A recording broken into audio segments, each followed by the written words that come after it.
Since I'm in the second half of the workshop, I figured I didn't need to do any science introduction. So I'd like to take the opportunity to briefly tell you about where I'm coming from. So just bear with me. So I'm from ASIAA.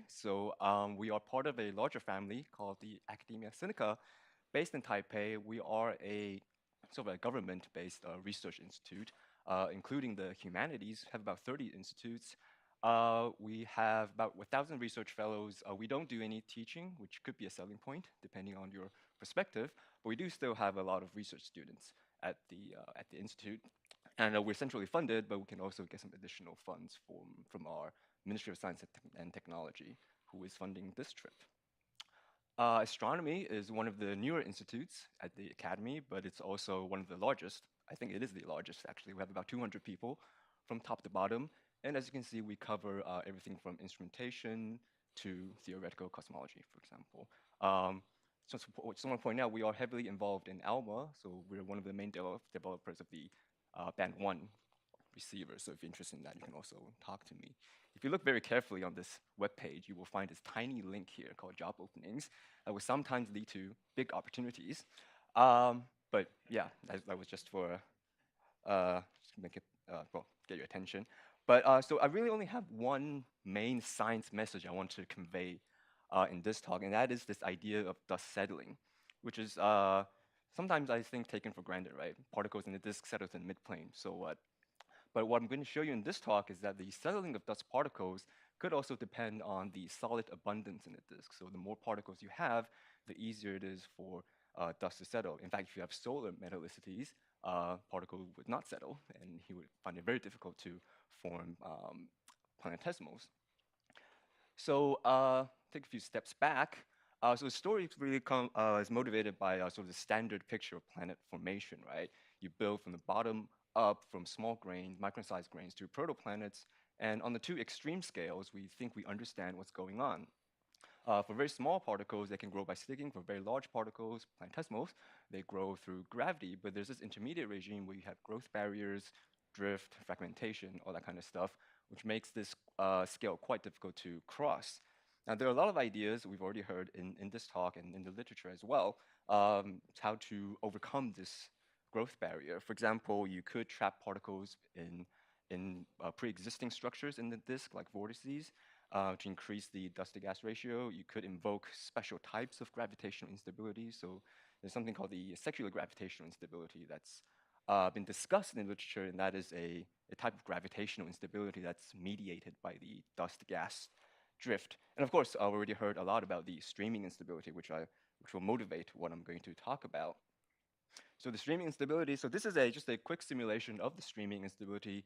So this is axisymmetric simulations, but in a cylindrical grid. I actually initialized the simulation with a linear eigenmode to make sure it actually grows. And as expected, it grows exponentially. It develops, only after a few orbits, it develops very high density dust clumps here. What I do want to highlight here is that this simulation was done with the Pluto code, which does not have a dust module, and I'm not clever enough to implement one. So what we did was something else. We developed this sort of one fluid description of a dusty gas, which is summarized here. So the way we model dust is a little bit convoluted in some sense. What we did was we mapped the dusty gas problem back to hydrodynamics, because there is a connection between a system that is composed of a simple gas, like a polytropic gas doped with dust particles, and a system of pure gas with cooling. Now, this analogy works best for small particles, but the analogy is both physical and mathematical, actually. And these are the equations we use, actually, to describe a system of dusty gas, even though it looks like hydrodynamics slightly augmented by unusual source term in the energy equation. But it is a remarkable fact that this set of equations that is almost hydro can give you the most essential results in dusty gas, including the streaming instability. This connection is kind of cool, because what this means is that there's a connection between dusty gas and pure gas, right? So think of a hydrodynamic result in which the energy equation plays a role. For example, gravitational instability and fragmentation. there might be a dusty analog of that, right? And you can think of a dusty result like the streaming instability. Maybe there is a hydrodynamic interpretation of this dusty phenomenon. So then you can ask the question whether or not there is a deeper connection between the two, right? Gravitational instability and fragmentation, and streaming instability and dust clumping. Maybe there's something more there to be uncovered. But anyway, back to the streaming instability. Now, one of the challenges of the streaming instability is that it really only works in a very dust-rich environment. So this is linear calculations, very similar to the one in Vlad's talk, where we calculate linear growth rates of the streaming instability in this case, in viscous disks, but that's not my point here. So my point here is that if you have small particles like Stokes number 10 to the minus 2, 10 to the minus 3, it does make a difference whether or not you're in a dust-rich or dust-poor regime, right? If the disk is dust-poor, then the streaming instability grows quite slowly, so nothing interesting really happens. So if you want to get planetesimal formation to happen, then you really need to be in a regime where the dust-to-gas ratio, the local dust-to-gas ratio, is about order unity or more. So, and that's actually also needed for clumping in the nonlinear regime, right? So the question of planetesimal formation sort of boils down to how do you do that, right? So because when the protoplanetary disk forms initially, it should inherit the dust-to-gas ratio in the interstellar medium, which is about 1%. So you need to increase that by 2 orders of magnitude to order unity dust-to-gas ratio, and then you can talk about streaming instabilities and planet formation. So my question is, how do you actually do this? Of course, there are many mechanisms people talk about in the literature. Dust settling is probably the simplest one, where, okay, you just load the system with dust particles, initially with uniform dust-to-gas ratio, and then you let the system go, right? And then because of the vertical gravity from the star and also the gas drag, the particles will simply settle to the midplane. This is not an illustration. This is an actual numerical simulation of that process. So starting off with 1%, let the system go, it goes to the midplane with order unity dust-to-gas ratio. So we think, well, then we would conclude that planetesimal formation should happen in this case. But this particular simulation is quite special because I've actually fine-tuned the disk parameters so that the disk is hydrodynamically stable. So the gas is in equilibrium. It doesn't do anything. If you're in that regime, then yeah, particles can just settle, and it's not an issue. So the natural question is whether or not disks are laminar. They are probably not. And we've already heard from the talks so far that there are many hydrodynamic instabilities that could seed hydrodynamic turbulence. So, for example, the zombie vortex instability, convective overstability, and what I'm going to focus on, the vertical shear instability. So this instability really comes from the fact that if you set up a protoplanetary disk carefully, then the midplane rotates around the star at a different rate than the surface layers, for example. And if you have that vertical shear structure, coupled with very fast cooling timescales, which would be typical at a few tens of AU up to 100 AU, then that combination is actually unstable.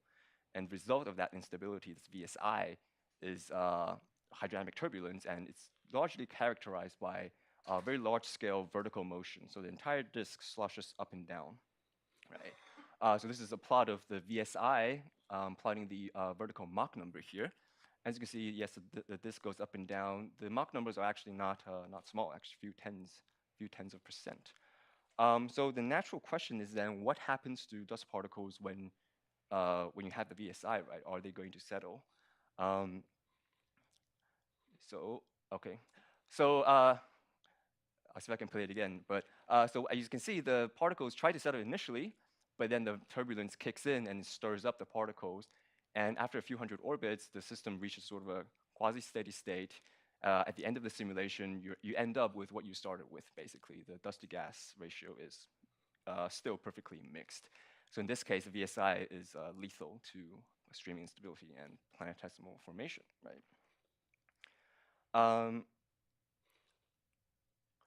So you can try to overcome that, for example, by having larger particles, right? So if amidst the turbulence, the particles can still grow to certain sizes. In this case, let's say from 100 microns to a millimeter, then because they're bigger particles, they're heavier, they can sort of resist the stirring by the turbulence, and they can then again settle. So small particles remain well mixed, but if they can grow to bigger sizes, then they can again settle. But so far, I'm not saying anything new, right? What I've really described to you is the sort of the classic picture of dust settling, in which you treat dust particles as passive, right? So the particles respond to the gas motions, but not the other way around. Now, in this limit, if you have large particles or weak turbulence, the dust will settle. If you have small particles or strong turbulence, dust will get lofted. But another parameter that comes into the dust and gas dynamics, which doesn't appear in this limit, is the overall amount of dust, right? The solid abundance, which is actually a critical parameter for the streaming instability. So the question we want to know is, how does particle feedback and solid abundance change this picture? And it turns out that the VSI is quite sensitive to the amount of dust in the system when you include feedback. I picked a very extreme example here of a dust to gas ratio of 10% to make my point. Um, but um, but uh, but yeah, but I think it's actually so true at lower dust to gas ratios. Where if you increase dust to gas ratio, what that would do is you're adding particles to the system, so you're actually adding more mass to the system, but you are not adding more pressure, right? So you're not adding more restoring forces. So you are actually making the disk heavier and heavier. So it becomes harder and harder for the VSI to stir things up. You actually actively stabilize the system by dust loading, and that allows the particles to settle. Here are a few more simulations varying the dust to gas ratio from about 1% to zero point 0.1. As you can see, if I stick to the solar or the ISM value of 1%, particles try to settle. Oh, sorry, this is the dust scale height to gas scale height ratio. The particles try to settle, but the VSI kicks in, stirs up the particles, and it remains pretty well mixed for the rest of the simulation. As you increase the overall solid abundance, it can sort of settle further and further, eventually resists the stirring from the VSI. At about a dust to gas ratio of 5%, it can settle to about zero point 0.1 of a gas scale height. And the number 0.05 is actually kind of special because the gas disk aspect ratio is also 0.05. So that's something to keep in mind there. So the presence, oh yeah, I forgot to mention. Yeah, so this is just a plot of the VSI with dust in the limit of high dust to gas ratio 0.1. The dust particles have all settled to the midplane. I'm plotting here the vertical velocity. And what happens is as the dust particle settles to the midplane, it actually self-stabilizes. So the coupled system becomes stiffer and stiffer. So you actually get a pretty quiet midplane with VSI turbulent atmospheres above and below the midplane. So that's a little bit similar to the idea of dead zones, right? This entire thing is meant to be in dead zone. So within the dead zone, there is a deader zone, if you like. Um, so the presence of dust feedback, presence of dust and VSI and feedback sort of complicates the entire picture of dust settling, right? Because you can imagine a situation where some particle settles, it locally it increases the local metallicity, and that will actively stabilize the disk at that location. The stabilization will weaken the turbulence at that location, and that will allow more dust particles to settle, and you might go around this cycle a few times. It doesn't go on forever, because what happens is as the dust particles settle to the midplane, you actually leave behind these turbulent layers above and below, which can continue to perturb the midplane. So that sort of maintains the finite disk thickness. And we can sort of do a sort of back of the envelope estimate of when does dust loading become important for the VSI? Because we can quantify, we can estimate, we sort of know how VSI is stabilized by buoyancy. And we also know how dust loading induces an effective buoyancy in the system. So we can put the two estimates together. And what we find is that if the dust to gas ratio, the sort of the vertically integrated dust to gas ratio, is larger than of order the gas disk aspect ratio, H over R, so 0.05 or something, then the influence of the particle back reaction becomes important for the VSI. And that's a little bit different to what we're used to, this idea that back reaction becomes important when the dust to gas ratio is 1. So in this problem, it becomes important much, much earlier than 1.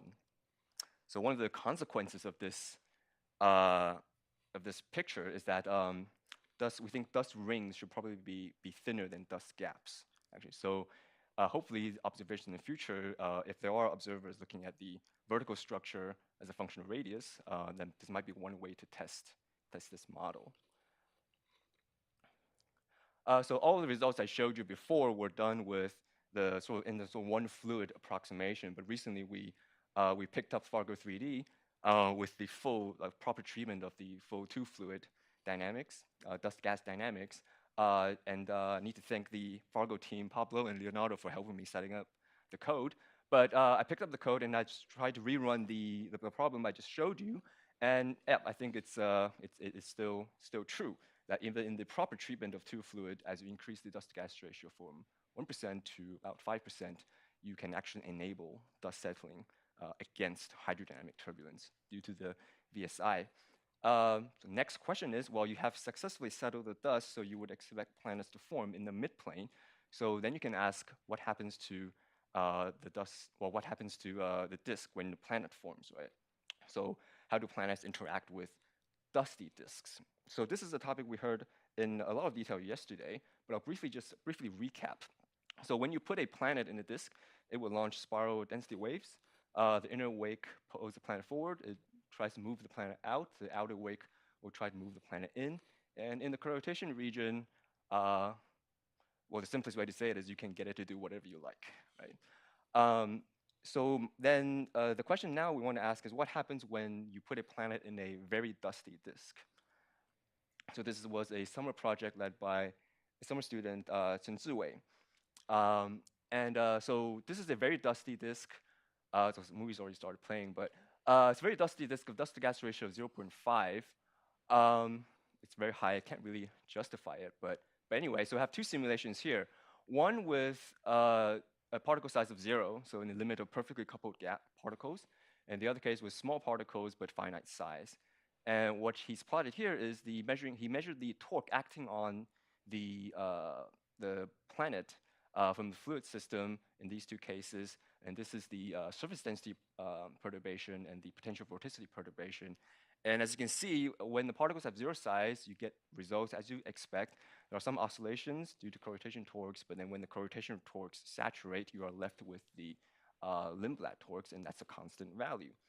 But when you go to a small but finite particle size, you get these very large-scale oscillations in the torques, which is actually due to potential vorticity generation inside the co-orbital region. And that can actually be traced back to the fact that the system is slightly decoupled. And when the particle and gas system is slightly decoupled, that decoupling can actually act as a vorticity source for the mixture of the system. And since vorticity is actually a sort of a key parameter in the disk planet problem, the generation of vorticity inside the planet's co-orbital region can produce co-orbital torques on the planet here. And again, this result was done I think last year using the sort of one fluid approximation. But again, we recently checked this with the full treatment of two fluid with the Fargo 3D code. So this is running the same problem, but with Fargo 3D using the proper dust module. And so this was work done by Xie Hefeng at NTHU, where again, yeah, he did verify that the torques undergo these very large-scale oscillations, and there's no convergence. I do want to actually emphasize that Xie Hefeng he's a PhD student at NTHU, but he is not my student.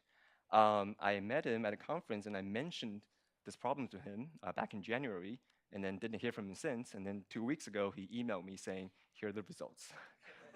And then I said, "Well, can I please borrow your results to show people?" But he actually also went one step further, because in all these simulations I showed you so far, the planet was held on a fixed orbit, and we just measure the response of the disk to the planet. He went a step further and let the planet go. So the planet, in the red case, is actually migrating or non-migrating. So it does try to migrate inwards, but because of the dust and gas dynamics, the planet actually only oscillates about its radius. And over about 1,000 orbits, the planet only moves in maybe 5% of its initial radius. So the planet more or less stays at the same place for 1,000 orbits. So we need to check this result more, but that's the story so far. So what would happen if a planet was held fixed at an orbital radius for 1,000 orbits? Well, you would form rings and gaps, right? So we are all interested in the origin of these things, of course. So this is a 2D simulation, as was all the case I've presented so far. So the question we wanted to ask next is what happens in 3 dimensions, right? What happens when you include the vertical dimension out of the disk, out of the plane? So I don't have any answers yet, but hopefully I will do because I have 2 incoming summer students that's going to kick off this investigation. And the question we want to ask is whether or not dust settling is compatible with gap opening. And we're interested in this question because when we look at these observed images of protoplanetary disks, we have these very sharp rings, right? That indicates that the dust particles have actually settled. So that's an observational result. But at the same time, we would like these gaps to be due to planets. So, if you have a planet whizzing around the disk, is that compatible with dust settling, right? So we're going to adopt 2 approaches. So I've hired Bi Jiaqing, who is a Robin Dong student in UVic. He's going to try and do full 3D simulations of disk planet interaction with dust. That's going to be quite challenging, but we're gonna try that. The other approach we're going to take with Tong Siming from Jilin University is that we're going to do what we call axisymmetric disk planet simulations. Now, this is actually following some work done by Samyang and his student, where we do axisymmetric simulations. We don't put in the actual planet, but we sort of mimic the effect of a planet by prescribing torques on the system. So in an inner disk, we apply a positive, in an inner disk, we apply a negative torque. In the outer disk, we apply a positive torque onto the gas to try to mimic what the effect of a planet should have on a disk. So this cuts out the azimuthal direction, and that gives us high resolution in R and Z. Um, some preliminary results. So the planet opens up a gap as expected, but unfortunately, the particles don't seem to settle at gap edges. They seem to get puffed up. But these are only test simulations, so there are lots of things to check. I'm 80% sure this is wrong, but I need to understand why it's wrong. In particular, if you look very carefully at this side here, you see these little features here. That could be some indication of some form of instability that is operating because you have a very sharp edge in the dust to gas ratio at these planet gap edges. There is actually a theoretical limit to how sharp of a dust edge you can have in dusty disks, actually, when you account for the vertical dimension. So this is a question that's going to occupy us for the next year or so. Hopefully, I will have more results to report to you next time I see you. So there are only 3 take-home messages, I guess. The main one is the fact that the settling process could also depend on solid abundance. That's actually kind of good because that has multiple benefits. Because if you increase the solid abundance, that helps you settle, and that's also needed for the streaming instability to actually give you clumping at the very end. We have a sort of simplified description of dust and gas dynamics that sort of maps the dusty gas problem back to pure hydro, and that might have some applications. And we also looked into disk planet interaction in the limit of very dusty disks, and in that limit, new effects might appear due to the dust and gas decoupling. So that's almost the end. And I just want to briefly mention some of the ongoing works that I've been involved in to various extents. So if you're interested in any of these topics, or if you have any comments, I would be very happy to talk to you about it. So we have some published work on vortices in protoplanetary disks, for example, including 3 dimensions and self-gravity, or including some non-isothermal effects, some work on observational implications. I have a postdoc currently looking into the streaming instability in 2D disks. There's been some discussion of streaming instability in the context of flat 2-dimensional disks, but I don't really understand what that is. So I've asked him to look into this in a bit more detail, try to clarify what do we actually mean by streaming instability in 2D, right? And as I mentioned, we're doing some analytical work with Chen Kan on the streaming instability with particle diffusion, looking at stratified disks, VSR turbulence and self-gravity, and dusty vortices and disk-planet interaction. Thank you very much. Thank you.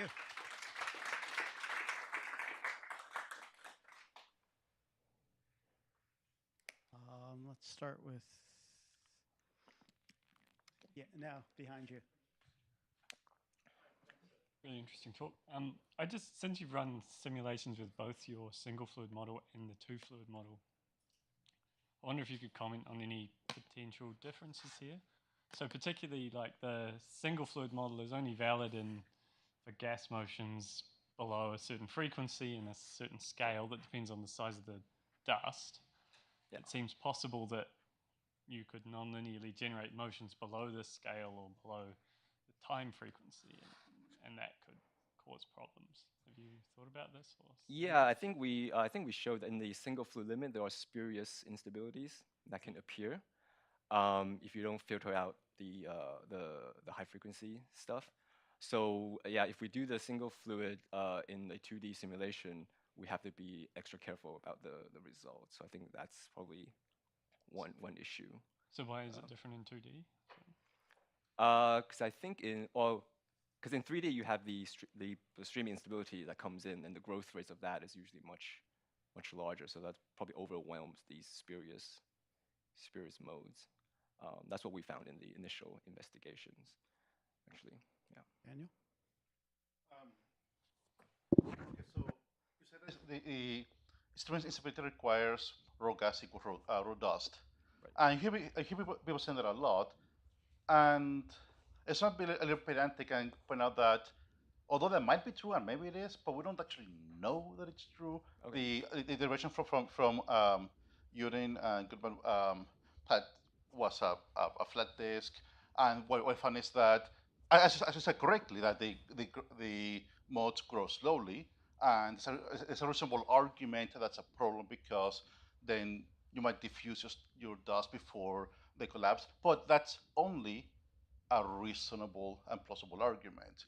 But no one has actually shown that it's true. I mean, and we can't really because no one can run a shooting bot simulation for 10 to the 5 years Sure. to see if you just wait a long time, then maybe it'll work. Right. Right. So I Right. mean, yeah, maybe it's a little pedantic, but I just want to point that out. Yeah. So I guess I meant if you wanted so efficient, really quick. Well, I mean, 10 to the 5 years is very short compared to the Sure. disk lifetime. Sure. Sure. Okay. But yeah, but we can't test it for that long. Okay. Thank you. The result that you are getting putting a planet in a 3D disk. I was wondering what's the size of the particle, the Stokes number that you are using on that simulations, and this is because I see that you may develop strong shock at the midplane because of the two layer of particles going down. And I was wondering what do you think about the validity of the fluid approach on that regime, and even more close to the planet where you have this gap formation and a lot of high velocity dispersion in that region. Yeah. Yeah. So we use the Stokes numbers we use are typically 10 to the minus 3. That's our sort of reference value. So in this case, and for the low mass planets we use in those disk planet simulations, the shocks I don't think are very strong. But I think if we were to use like Jovian mass planet or something, then that could become important. I think the single fluid probably doesn't work. Well, I know it doesn't work because Simon told me, right? It doesn't work in that limit. So, Yeah. I mean, if you have crossing orbit at the midplane, this approach will be wrong. Right. Yeah, So, that's true. so are you planning, for example, to compare with particles? Not at the moment, but yeah, eventually, if we get our hands on a particle gas code, then that's certainly something we can check with actually. Yeah. So I think that would be important. Martin, then Jeremy. Sorry, I was wondering for the cases that you do get the dust to settle in the midplane, Sure. do you actually see any signs of the streaming instability for that dust layer?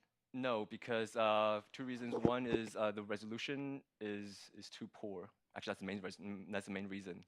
We have about 50 to 100 cells per H in both directions. That's probably not quite enough to cut it actually. So it's a resolution issue. We can't resolve. Jeremy?